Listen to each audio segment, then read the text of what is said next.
ससुराल के हॉल के नीचे छुपा औरतों का कैद खाना। दोनों बहुएं कैद खाने के अंदर भूखी थीं। गंगा को देखकर उनके अंदर कुछ उम्मीद सी जागी कि शायद उनकी सास उन्हें कुछ देगी।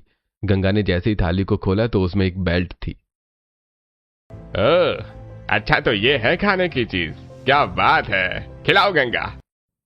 अब मैं तो सास हूँ, मैं तो कहीं भी अच्छी लगूंगी कुछ। सौरभ और आरव तुम खिलाओ, ये तुम्हारी ही तो पत्नियां हैं। अरे जी माँ लाइए। नहीं नहीं नहीं नहीं नहीं, ऐसा नहीं कीजिएगा आरव जी, नहीं। अरे ऐसे कैसे नहीं हुई? अब माँ इतने प्यार से लाई है तो खाना तो अब पड़ेगा। आरव ने अपनी ही पत्नी को बहुत ही जोरों से मारा, जिसके बाद सौरभ ने भी सुरभि को ऐसे ही मारा। तो वहीं दूसरी तरफ आज रात तो मैं पानी ही रखना भूल गई। ये किस तरह की आवाज आ रही है? क्या ये हमारे घर से ही आ रही है या फिर? तारा आवाज को महसूस करने लगी, लेकिन वो आवाज हॉल के नीचे के कैद खाने से आ रही थी। महसूस करते करते तारा सोफे तक पहुंची, जो कि हटा हुआ था, और तारा को कैद खाने का दरवाजा दिखाई दे गया। ये क्या है? तारा उसमें नीचे गई तो उसने सारा मंजर देख लिया। ये क्या? मुझे यहाँ कुछ न कुछ तो गड़बड़ लग रही है। भाभी! तारा ने सुरभि और नैना को आवाज लगा दी, जिसके बाद तारा को भी गंगा और बाकी सब ने देख लिया। लेकिन अब देखने की बात यह थी कि तारा के साथ वहां पर क्या होता। क्या उसके घर वाले उससे डर जाएंगे या उसको भी कैदी बना लेंगे? और वो लोग ऐसा कर क्यों रहे थे, जानने के लिए कहानी में बने रहिए। उस लड़की ने ना मेरा खून पी लिया है। मन तो करता है कि एक झापड़ खींच के लगाऊं। रिलैक्स, ऐसी छोटी छोटी बातों पर गुस्सा नहीं करते हैं तारा। अच्छा वो सब छोड़, ये बता कि एक मिनट को तू चुप हो और मेरी बात का जवाब दे। ये लड़की क्यों रो रही है? कौन? अच्छा ये सौम्या। तुझे नहीं पता है कि इस बेचारी के साथ क्या हो रहा है? इसका तो जीना ही मुश्किल हो गया है। वो राजीव और मोहित है ना, दोनों कॉलेज के गुंडे, उन्होंने इन्हें बड़ा सता रखा है। ऐसा क्या? अच्छा कब से हो रहा है ये? चल तू छोड़, मैं इसी से पूछ लूंगी। तारा ऐसे बोलकर रोती हुई लड़की सौम्या के पास चली गई और हेलो, सुन रही हो? मुझे किसी से कोई बात नहीं करनी। मेरी बात को तो सुनो, मैं यहाँ तुमसे ऐसे ही बात करने नहीं आई हूँ। शायद मैं तुम्हारी परेशानी को हल कर दूँ। मुझे बताओ तुम्हें कौन तंग कर रहा है? पक्का तुम मेरी मदद करोगी? हाँ हाँ करूंगी। वो दोनों मोहित और राजीव, पता है वो दोनों मुझे जब भी कॉलेज में मैं आती हूँ और जाती हूँ मुझे छेड़ते हैं, घर तक मेरा पीछा करते हैं। और पता है एक बार तो मेरे बाबा ने उन्हें देख लिया। वो मेरा कॉलेज खत्म करवाने की बात कर रहे थे, सिर्फ इनकी वजह से। क्या अब ये लड़के इतने ज्यादा हद से आगे बढ़े हैं और तुमने इनसे कुछ कहा ही नहीं? कैसे कहती, वो लोग मुझसे बहुत ताकतवर हैं। ऐसा कुछ नहीं है। अगर लड़कियां खुद को कमजोर समझना छोड़ देना तो आधी परेशानी वहीं खत्म हो जाएगी। मैं तुम्हारी मदद करती हूँ। तारा ने सौम्या की मदद करने का फैसला किया। जहां हर लड़का और लड़की बस उस बेचारी की परेशानी देख और सुन रहा था, वहां तारा ने उसकी मदद करने को ठाना और वो सौम्या को राजीव और मोहित के पास ले गई। यही है वो। डरो नहीं, ये वक्त डरने का नहीं है, लड़ने का है। अरे देखो कौन आया है, तुम्हारी भाभी आई है। भाभी नहीं आई, तेरी शामत आई है। ये लड़की कौन है तू? चली जा नहीं तो पछताएगी। आंखें किसे दिखा रहे हो? इस लड़की का पीछा छोड़ दो, नहीं तो तुम पछताओगे। तेरी तो। राजीव जैसे ही तारा के ऊपर को लपका तो उसने उसके चेहरे पर लाल मिर्ची का स्प्रे कर दिया, जिसके बाद वो पीछे हट गया। ऐसे ही मोहित आया। तेरी तो मैं। ये ले। हाँ इंस्पेक्टर, तारा की इसमें कोई गलती नहीं है, बल्कि वो तो एक साहसी लड़की है जिसने मेरी इन दरिंदों से जान छुड़ाई। आप इसको कुछ नहीं कीजिए और इन्हें ले जाइए। सौम्या की गवाही देने के बाद तारा को पुलिस ने कुछ नहीं कहा और राजीव और मोहित को पुलिस अपने साथ ले गई। कुछ ही देर के बाद तारा काव्या के साथ कॉलेज से आ गई। आज तो तारा, मैं तो तेरी फैन हो गई। क्या फाइट की तूने उन गुंडों से, सच में एकदम धमाकेदार। मुझे जितना गुस्सा आ रहा था ना, मैंने वो सारा निकाला नहीं। एक ना एक तो आज मेरे हाथों से स्वर्ग से हार जाता। अच्छा चल, घर आ गया, कल मिलते हैं। तारा अपने घर में अंदर चली गई। तारा एक नॉर्मल मिडिल क्लास लड़की थी जो कि अपनी माँ बाप के साथ एक सादा सी जिंदगी जी रही थी। लेकिन तारा एक बहुत बहादुर लड़की थी। वो कहीं पर भी अन्याय देखती तो उसका खून खौल उठता और वो अपने लिए स्टैंड भी लेना जानती थी, जिसकी वजह से लोग उसको गलत भी समझ लेते हैं। ऐसे ही आज के दिन भी तारा एक लड़की की मदद करके घर पहुंची और मैं घर आ गई माँ। तुझे समझ नहीं आता है? क्या हो गया माँ? आपने मुझे मारा क्यों? तुझे मारा तो तुझे बुरा लग रहा है, और जब यही सब तू बाकी लोगों के साथ करती है, जब तुझे नहीं लगता है कुछ? हाँ, लेकिन माँ मैंने किया क्या है? तूने क्यों क्या किया ऐसा? तूने क्यों किया ऐसा? आज भी तूने कॉलेज में लड़ाई की ना, मार पिटाई की ना। तुझे क्या लगता है कि तू घर से चली गई तो मेरी पहुंच से भी निकल गई? सारी खबर मिलती है मुझे तेरी। समझ आया तुझे? आज क्यों लड़ाई की तूने? कितनी मुश्किल से तुझे हम दोनों माँ बाप ने इस कॉलेज में तुझे एडमिशन दिलवाया था। जो कोई तेरा नाम सुनता मना कर देता। तू चाहती है कि तेरा नाम यहाँ से भी कट जाए? माँ मुझे बोलने का मौका तो दीजिए। आज हाँ मैंने मार पिटाई की, लेकिन अपने लिए नहीं, एक ऐसी लड़की के लिए जो खुद अपने लिए स्टैंड लेने से घबरा रही थी। तारा ने अपनी माँ को पूरी बात बताई, जिसको सुनने के बाद रेखा की आंखें फट गईं और उसने तारा को लिपटा लिया। माफ करना बेटा, मुझे तो लगा था कि आज तूने फिर से बेवजह किसी को गुस्से में मारा है, लेकिन तू तो मदद कर रही थी। मुझे मेरी बेटी पर गर्व है। रेखा ऐसे ही बोलने लगी। तारा की आंखों में आंसू आ गए थे। कुछ ही देर के बाद तारा नहा धोकर साफ हो गई और दोनों माँ बेटी ने साथ में खाना खाया। साथ ही शाम को तारा का बाप अनिल घर आया और आ गए आप अनिल जी? पता है आज आपकी बेटी ने कितना अच्छा काम किया है? हाँ, जानता हूँ। क्या हुआ? क्या बात है बाबा, आप कुछ परेशान लग रहे हैं। बेटा, जब औलाद के काम रुक जाते हैं ना, तो माँ बाप परेशान ही होते हैं। कौन से काम? तुम्हें पता है, तुम्हारे पीछे ऑफिस में ही मेरे पास तारा के लिए कितने रिश्ते आते हैं, लेकिन जब उन लोगों को तारा के बारे में पता चलता है कि वो कैसी है, उसका मिजाज कैसा है और कैसा उसका बर्ताव है, तो हर कोई मना कर देता है। आज भी 2 इतने अच्छे घरों से रिश्ते आए और दोनों ने ही मना कर दिया। मुझे तो चिंता नहीं होगी तो क्या होगा। बाबा आप इस बात के लिए परेशान हो रहे हैं? लोगों को तो मुंह सिली हुई लड़कियां चाहिए, कोई इंडिपेंडेंट उनसे संभाल ही नहीं चाहती। आप चिंता नहीं कीजिए, जो घर मेरे लिए ठीक होगा वो मुझे मिल जाएगा। आप ऐसी चिंता करोगे तो कैसे चलेगा? हाँ जी, ऐसे परेशान होने से हमें कुछ नहीं मिलने वाला है। जो हमारी बेटी के लिए घर लिखा होगा वो मिल जाएगा। मैं कल पंडित जी को बुलाऊंगी, यहाँ नहीं तो कहीं बाहर ही सही। हमारी बेटी के लिए अगर कोई रिश्ता होगा तो वो हमें बता देंगे। रेखा की बात को सुनकर अनिल ने गर्दन हिला दी, जिसके बाद सभी परिवार वालों ने मिलकर एक साथ खाना खा लिया। अगले दिन रेखा ने पंडित जी को बुलाया, जिसके बाद पंडित जी ने रेखा को एक शहर के परिवार का रिश्ता बताया। अच्छा तो ये लोग हैं पंडित जी। वैसे मुझे ये परिवार तो ठीक लग रहा है, लेकिन ये हमारे घर से बहुत ज्यादा दूर नहीं हो जाएगा? हाँ, दूर तो है। आप अलग शहर हैं और ये अलग शहर है, और इन लोगों ने बोला था कि लड़की ऐसी होनी चाहिए जो कि जुबान न चलाए। बाकी इनकी कोई डिमांड नहीं है। लड़की शांत हो, हर किसी को शांत लड़कियां चाहिए जो कि घर को संभाले और मेरी आग का शोला है। लेकिन अब तारा को तो बदलना ही होगा, मैं उसे समझाऊंगी। ठीक है पंडित जी, मुझे रिश्ता ठीक लगा। आप बात कीजिए, फिर हम बात को आगे बढ़ाएंगे। रेखा की बात सुनकर रामलाल वहां से चला गया, जिसके बाद उसने लड़के वालों से भी बात कर ली और दोनों परिवारों के बीच में रिश्ता पक्का हो गया। तारा का रिश्ता अपने शहर से दूर एक अमीर परिवार में तय हुआ था। 1 हफ्ते बाद ही उसकी शादी थी। देखते ही देखते 1 हफ्ता भी हो गया और आज के दिन तारा दुल्हन बन गई थी।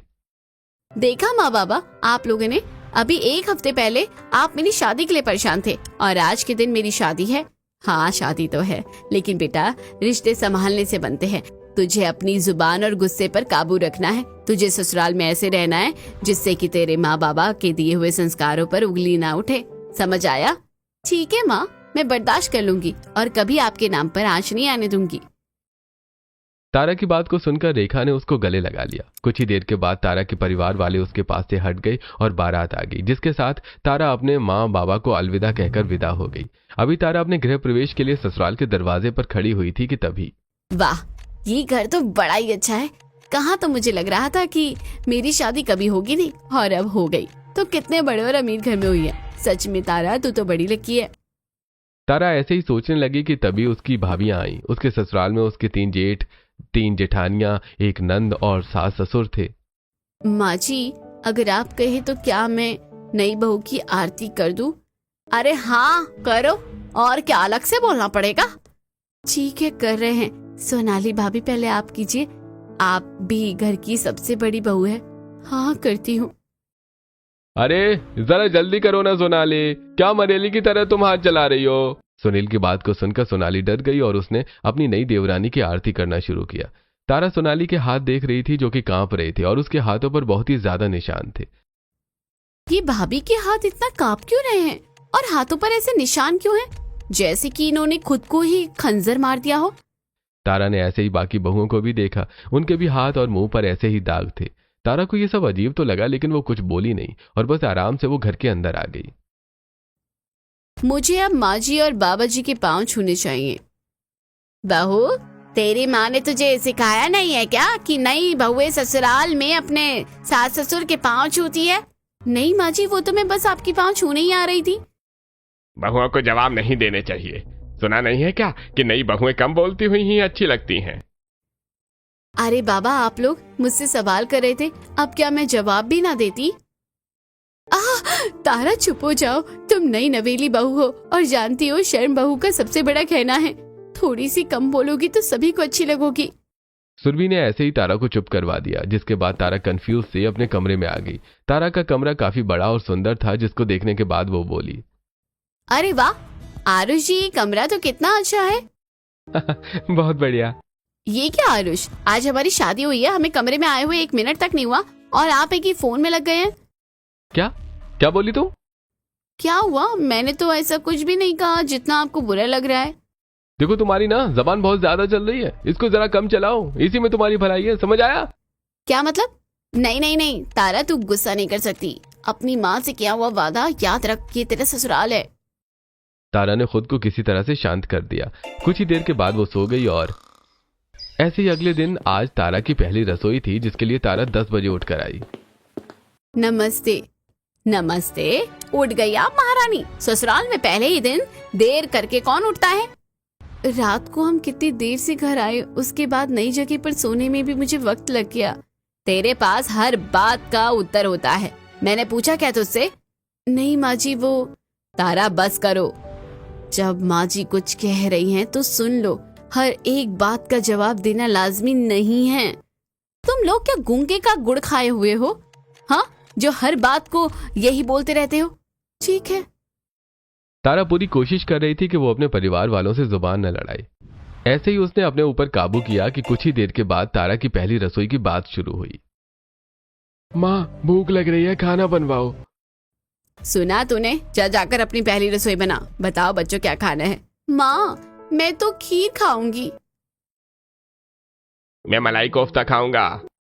मुझे शाही पनीर खाना है। मैं बिरयानी खाऊंगा। और मैं खाऊंगी कढ़ाई पनीर। सुन लिया है ना बहू तूने? हाँ माँ जी, ये सब आपने बता दिया, लेकिन उससे पहले मुझे तो पूछा ही नहीं कि मुझे सब बनाना आता भी है नहीं। क्यों, तुझे नहीं आता क्या? नहीं, मैं कॉलेज में ही थी तो जो मेरी शादी हो गई। मुझे हलवे के अलावा कुछ भी बनाना नहीं आता है, लेकिन अगर आप लोगों को ये सब खाना है तो मैं बाहर से ऑर्डर करके मंगवा दूंगी। तारा की बात को सुनकर सभी के तन बदन में आग लग गई और उसकी तीनों भाभियां घबरा गई थीं।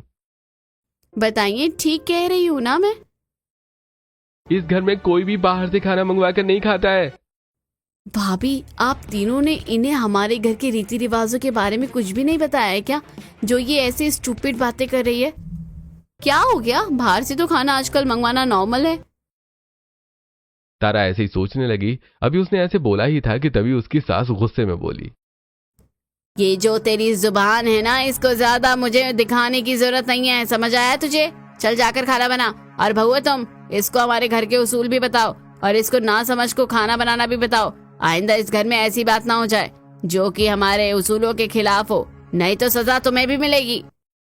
गंगा की बात को सुनकर तीनों बहुएं बहुत घबरा गईं और तारा को रसोई में ले आई, जहां वो उसको खाना बनाना बताने लगी।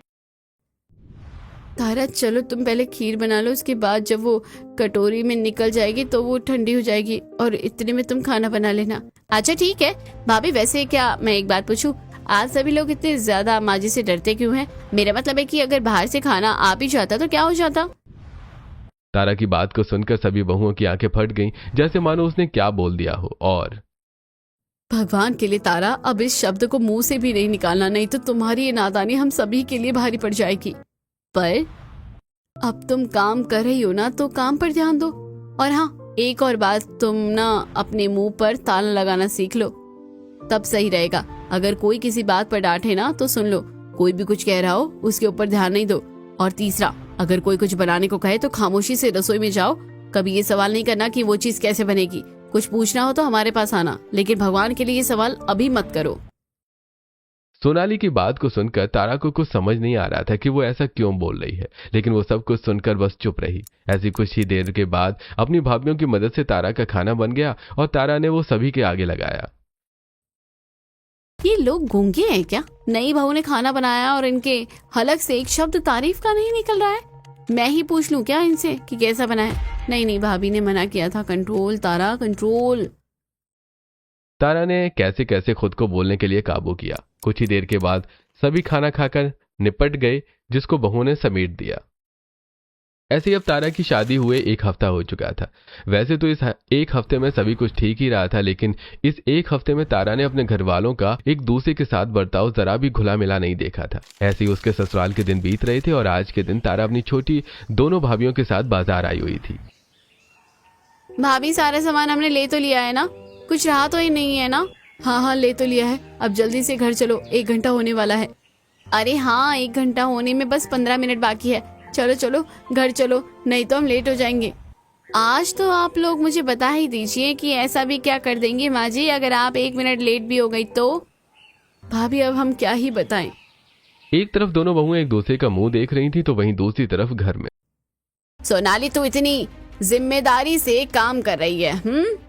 माँ जी, नहीं, वो बात है कि मुझसे ये गिलास गलती से गिर गया है। सच में गलती तो गलती से ही होती है, लेकिन ये बात तो तू भी जानती है ना कि मेरे घर में गलती की माफी सजा दी जाती है। गंगा ने ऐसे बोलकर सोनाली के बालों को पकड़ लिया और इन आवाजों को निकालना बंद कर, नहीं तो मुझसे बुरा कोई नहीं होगा, समझ आया? चल मेरे साथ। नहीं माँ जी, माफ कर दीजिए। माँ जी, माफ कर दीजिए। सोनाली ऐसे ही रोने लगी, लेकिन गंगा को उसके ऊपर रहम नहीं आया। उसने अपने हॉल में सोफे को लात मारी, जिसके नीचे एक खुफिया जगह का दरवाजा था। गंगा सोनाली को उस जगह में ले गई और वहां एक कैद खाना था। उसने उसे उसके अंदर बंद कर दिया। अब रह यहाँ भूखी प्यासी 2 दिनों तक।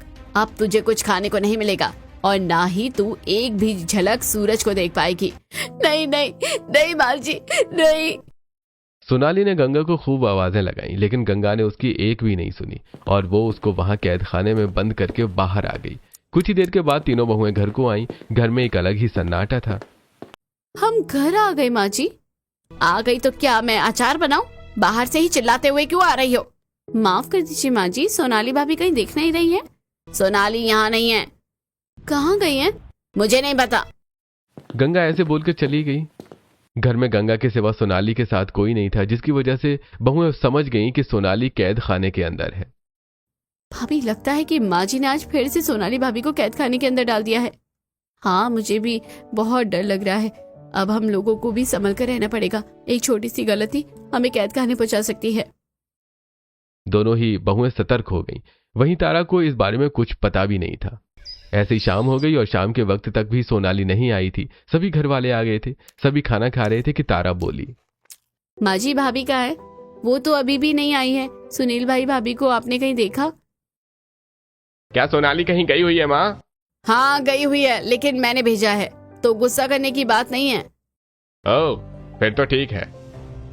अरे माँ भेजती हैं तो सही जगह ही भेजती हैं। सही कहा। क्या बात है, माँ का तो मेरे सभी भाइयों को पता है कि माँ जो करेगी ठीक करेगी। पूरा परिवार ही मिला हुआ था। सोनाली का कैद खाने में जाना उसके पति को भी बुरा नहीं लग रहा था। सभी ने ऐसी बातों को गोल कर दिया और तारा ने भी फिर ज्यादा ध्यान नहीं दिया। ऐसे ही अगली सुबह जब तारा उठकर आई तो सोनाली घर में ही थी। भाभी, आप आ गई? कहाँ थी आप? आप कितनी कमजोर लग रही हैं। वो मेरी माँ की तबीयत सही नहीं थी, मैं वहां गई थी और कुछ नहीं। पक्का? मुझे लगता है कि आप मुझसे कुछ छुपा रही हो। क्या छिपाएंगे भाभी तुमसे? हाँ चलो, मुझे भूख लग रही है, कुछ खाने को दो। सही कहा, मुझे भी भूख लगी है, कुछ खाने को लाइए। तारा सभी की बात को सुनकर रसोई में आ गई। उसने सभी को नाश्ता दिया, जिसके बाद वो छत पर कपड़े सुखाने को चली गई। अभी तारा कपड़े ही सुखा रही थी कि उसे कुछ आवाजें महसूस हुई। मुझे ऐसे क्यों लगा कि जैसे कोई चिल्लाया हो, शायद मेरा वहम हो। तारा ने ऐसे बोलकर बात को खत्म कर दिया, जिसके बाद उसने ध्यान नहीं दिया। वहीं नीचे उसके घर वाले सुरभि और नैना के ऊपर जुल्म कर रहे थे। हाँ, अब बोलना, क्या बोल रही थी आप? पूनम, मैंने तुम्हें कहाँ कुछ कहा था। मैं तो बस ये बोल रही थी कि दुनिया कितनी बड़ी है, इस घर में सभी को सब करने की आजादी है। बस बहुओं को नहीं। क्योंकि तुम हमारे काम करने वाली हो, समझ आया? हम तुम्हें यहाँ रख रहे हैं, ये हमारा एहसान है। आई बड़ी दुनिया बड़ी और छोटी बताने वाली। हर छोटे दिन में ये सभी के पंख क्यों निकलते रहते हैं? बेटा चलो, इन दोनों को भी कैद खाने की हवा खाए हुए वक्त हो गया है। नहीं नहीं सौरभ जी, आप मना कीजिए, मुझे नहीं जाना है कैद खाने में, मना कीजिए। हाय, इतना सुकून है इन चीखों में। ऐसे ही चिल्लाओ। सुरभि को अपने पति का ऐसा रवैया देखकर आंखें फट गईं। अब उसको किसी से भी उम्मीद नहीं थी। सोनाली आंखों में आंसू लिए ये मंजर दूर से देख रही थी और दोनों बहुओं को भी कैद खाने में डाल दिया गया। कुछ देर के बाद तारा नीचे आई और चलो, सूख गए सारे कपड़े। अरे ये घर में कोई दिखाई क्यों नहीं दे रहा? पूनम, भाभिया कहाँ है? जस्ट शट अप, मुझसे फालतू में ना मुंह मत मारा करो अपना। आई बड़ी। पूनम ने तारा को सीधा जवाब नहीं दिया, जिसके बाद तारा अपने पति के पास गई। इनका तो मुंह ही बना रहता है, इनसे तो पूछना ही बेकार है। भाभिया कहाँ गई होंगी? ये रोजाना क्या हो रहा है? कल सोनाली भाभी गायब थी और आज और भी भाभिया, आज वो दोनों भाभिया भी गायब है। तारा ऐसी कंफ्यूज होने लगी, लेकिन उसको रात तक भी पता नहीं चल पाया था कि सुरभि और नैना कहाँ गई थी। ऐसी आधी रात को केशव जी, लगता है कि अब बहुओं को कुछ खाने को दे देने चाहिए, आप मेरे साथ चलिए। गंगा और केशव ऐसे बोलकर एक थाली लेकर कैद खाने में गए, जहां उनके बेटे सौरभ और आरव पहले से मौजूद थे। तुम दोनों यहाँ क्या कर रही हो? माँ, हम तो इनका हाल जानने को आए थे कि यहाँ मजा तो आ रहा है या नहीं। अच्छा, बड़े ही समझदार हो गए हैं मेरे बच्चे तो। माँ जी, हमें यहाँ से निकालिए, हमें भूख लगी है, हमें माफ कर दीजिए ना। जो भी हमसे गलती हुई है उसके लिए आइंदा ऐसा कुछ नहीं करेंगे हम। अरे बहू रानी, तुम्हें क्यों माफी मांगने की जरूरत है, जब तुम्हें पता है कि तुम्हें कोई माफी नहीं मिलेगी। लो, तुम्हारे लिए कुछ लाई हूँ, खा लो। केशव जी, थाली आगे कीजिए। दोनों बहुएं कैद खाने के अंदर भूखी थी। गंगा को देखकर उनके अंदर कुछ उम्मीद सी जागी कि शायद उनकी सास उन्हें कुछ देगी। गंगा ने जैसे ही थाली को खोला तो उसमें एक बेल्ट थी। ओह, अच्छा तो ये है खाने की चीज, क्या बात है। खिलाओ गंगा। अब तो मैं सास हूँ, मैं तो कहाँ ही अच्छी लगूंगी, कुछ भी खिलाती हूँ। सौरभ और आरव, तुम खिलाओ, ये तुम्हारी ही तो पत्नियां हैं। जी माँ, लाइए। नहीं, ऐसा नहीं कीजिएगा आरव जी, नहीं। अरे ऐसे कैसे नहीं अम्मा, इतनी प्यार से लाई है तो खाना तो पड़ेगा। आरव ने अपनी ही पत्नी को बहुत ही जोरों से मारा, जिसके बाद आरव ने भी सुरभि को ऐसे ही मारा। एक तरफ को उन्हें मार रहे थे तो वहीं दूसरी तरफ। आज रात तो मैं पानी ही रखना भूल गई। ये किस तरह की आवाज आ रही है? क्या ये हमारे घर से ही आ रही है या फिर? तारा आवाज को महसूस करने लगी, लेकिन वो आवाज हॉल के नीचे के कैद खाने से आ रही थी। महसूस करते करते तारा सोफे तक पहुंची, जो कि हटा हुआ था, और तारा को कैद खाने का दरवाजा दिखाई दे गया। ये क्या है? तारा उसमें नीचे गई तो उसने सारा मंजर देख लिया। मुझे यहाँ कुछ न कुछ गड़बड़ तो लग ही रही थी। भाभी? तारा ने सुरभि और नैना को आवाज लगा दी, जिसके बाद तारा को भी गंगा और बाकी सबने देख लिया। तारा को देखते ही आरव और सौरभ ने उसके ऊपर भी अटैक किया और तारा को भी उन्होंने बंदी बना दिया। क्या है ये सब? ये कैद खाना है। जिन बहुओं की जुबान तेरी तरह तेज चलती है ना, उनकी जुबान यहाँ आकर काबू में आ जाती है, समझ आया? बाहर निकालो मुझे। अब तुम यहाँ ही मजे करो, क्योंकि तुम्हारे काम ऐसे नहीं है कि तुम्हें निकाला जाए। केशव ऐसे बोलकर सभी को बाहर ले आया। वहीं तारा को अब बहुओं ने सब बता दिया था। हम नहीं चाहते थे तारा कि तुम्हें कभी ये दिन देखना पड़े, इसलिए हम तुम्हें समझाते थे और रोकते थे। ये तो बहुत ही ज्यादा गलत बात है भाभी। आपको इन्होंने मारा है, आप लोग खामोश क्यों हैं? अपने लिए आवाज उठाइए। बिना आवाज उठाए तो ये हाल है, कभी बोलने लगे तो क्या हाल करेंगे तारा? हम आवाज नहीं उठाएंगे। हाँ तो झेलते रहिए फिर इन सभी को, क्योंकि ये तो बाज आएंगे नहीं। तारा को गुस्सा आ गया था। अब वो सोच चुकी थी कि एक बार वो कैद खाने से निकल जाए तो वो अपने परिवार को बताएगी। 3 दिन बहुओं को घर वालों ने बंद रखा और उसके बाद उन्हें निकाला। वेलकम। अब शायद हर एक को अकल और अपनी औकात समझ आ ही गई होगी, क्यों है ना? अच्छा होगा कि तू खामोश रहे। तारा, तुम्हारी हिम्मत भी कैसे हुई? मेरे पास नहीं आना। हाँ, अब तुम मेरा असली रूप देखोगे, और किसी के भी बाप में दम हो ना तो मुझे रोक कर दिखाए। तारा अब अपनी पर आ गई थी। पूनम गाल पर हाथ रखकर खड़ी रही और उसने तारा की शिकायत गंगा से कर दी। सभी बहुएं घबराई हुई थी कि गंगा आई।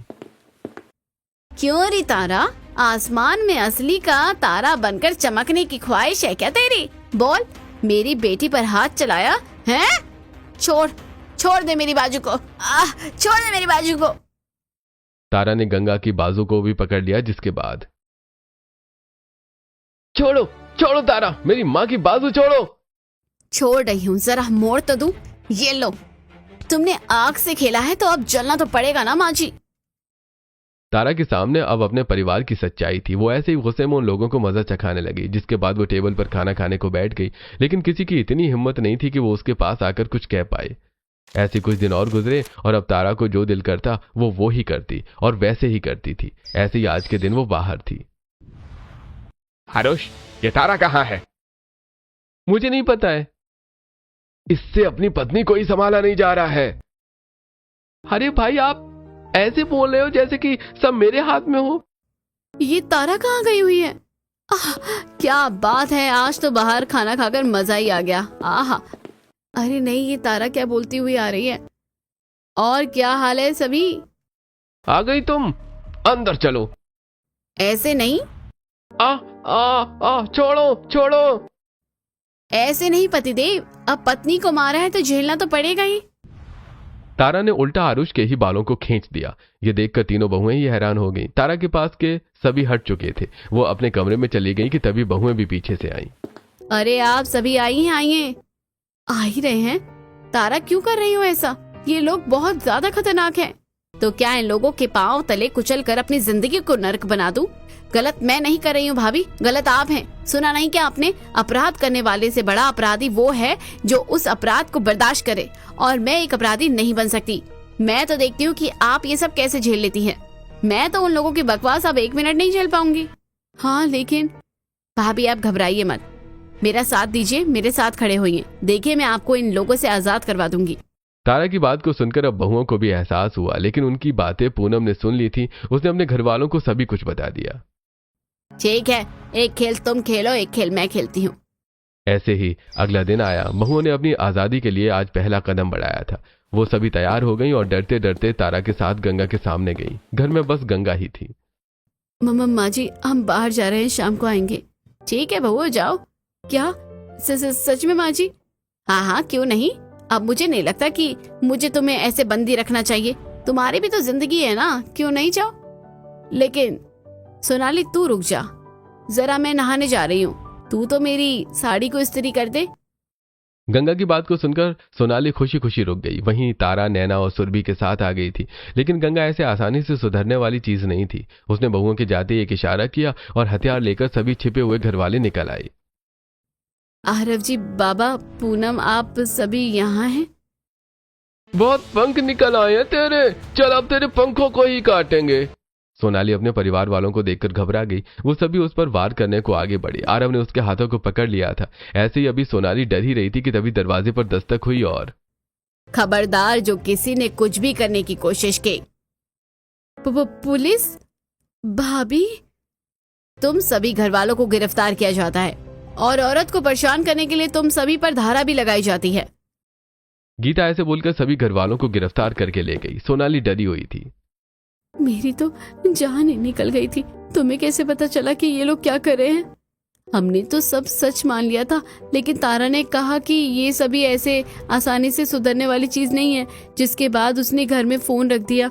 हम बाहर तो थे लेकिन सब देख रहे थे, और ऐसे ही हमने पुलिस को बुला लिया और फिर देखा कि भाभी, हमने इन सभी का पर्दाफाश कर दिया। सही कहा था ना तारा ने कि जब तक अपराध को सहो तो वो तभी तक हावी ही रहता है। सोनाली की बात को सुनकर सभी मुस्कुरा दिए। अब बहुएं अपने ससुराल वालों से फ्री हो गई थी। उन्हें अब अपनी गलती की सजा जेल में मिल रही थी और अब सब ठीक हो गया था।